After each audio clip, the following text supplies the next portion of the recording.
नीलगिरी संस्कृत महाविद्यालय 31तम वार्षिक उत्सव अनुष्ठित हो जाइछि। आज दिन 11 घटिका समय नीलगिरी संस्कृत महाविद्यालय यह उत्सवटी अनुष्ठित होइछि। वार्षिक उत्सव में मुख्य अतिथि भाव नीलगिरी एनएससी कार्यनिर्वाही अध्यक्ष श्रीजुक्त महेंद्रनाथ बेहेरा जोग देइथिबा बेले मुख्य वक्ता भाव बालेश्वर श्रीरामचंद्र संस्कृत महाविद्यालय अध्यक्ष श्रीजुक्त निरंजन दास और सम्मानित अतिथि भाव उपखंड सूचना और लोकसंपर्क अधिकारी श्रीजुक्त गोवर्धन विश्वाल जोग देइथिले। एही कार्यक्रम में महाविद्यालय अध्यापक श्रीजुक्त निरंजन सिंधी विग्रह अतिथि परिचयटी प्रदान करथिले। एही वार्षिक उत्सव में महाविद्यालय अध्यक्ष श्रीजुक्त प्रशांत कुमार आचार्य पौरत्व अनुष्ठान वार्षिक विवरणी पाठ करा।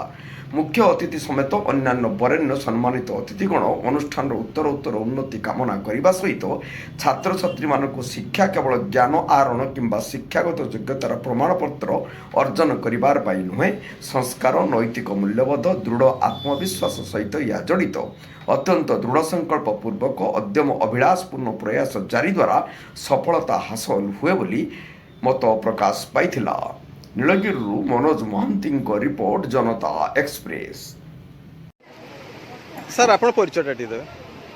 डॉक्टर निरंजन दास, अध्यक्ष श्रीरामचंद्र संस्कृत महाविद्यालय बटेश्वर बालेश्वर। आज वार्षिक उत्सव गेस्ट कौन ता उद्देश्य कहले आज समाज जो नैतिक अधपतन होती पिला शिक्षा दिया पिला माने जड़े जड़े भल मनीष हूँ, निजर जो भूमिका अच्छी देवत्व गुण ताकू से चिन्हतु एवं भारतर उन्नति सब कार्यक्षम हूँ, समाजर जड़े जड़े कार्यकर्ता है समाज को दिग्दर्शन दिंतु ये मु पिला अनुरोध कर पिला कौन वार्ता देवे।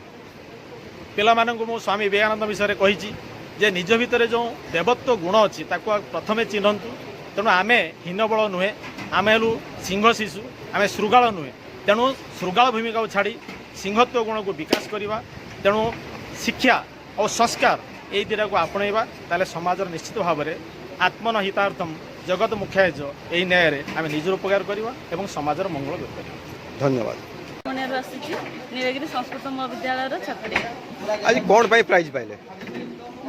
जेहेतु आम कॉलेज गोटे प्रत्येक कॉलेज गोटे अनुष्ठान हो सांस्कृतिक अनुष्ठान क्रीड़ा प्रतियोगिता मु 200 मीटर दौड़र सेकेंड होती 100 मीटर दौड़र थर्ड होती। आज आसते जो अतिथि आसते अतिथि पाखर कौन आप शिखिले? अतिथि पाखर बहुत किसी शिखिली, बहुत किसी शिखेले। जहाँ आशा करमी कथाटी को माने सबू किसी न मानि पारे ना किसी तो किसी मानिया चेष्टा करमी। आज जो प्राइज मिले केते खुशी अछि? बहुत खुशी अछि। हेलो दोस्तों, मेरे चैनल को लाइक सब्सक्राइब जरूर करना और जनता एक्सप्रेस देखना ना भूले।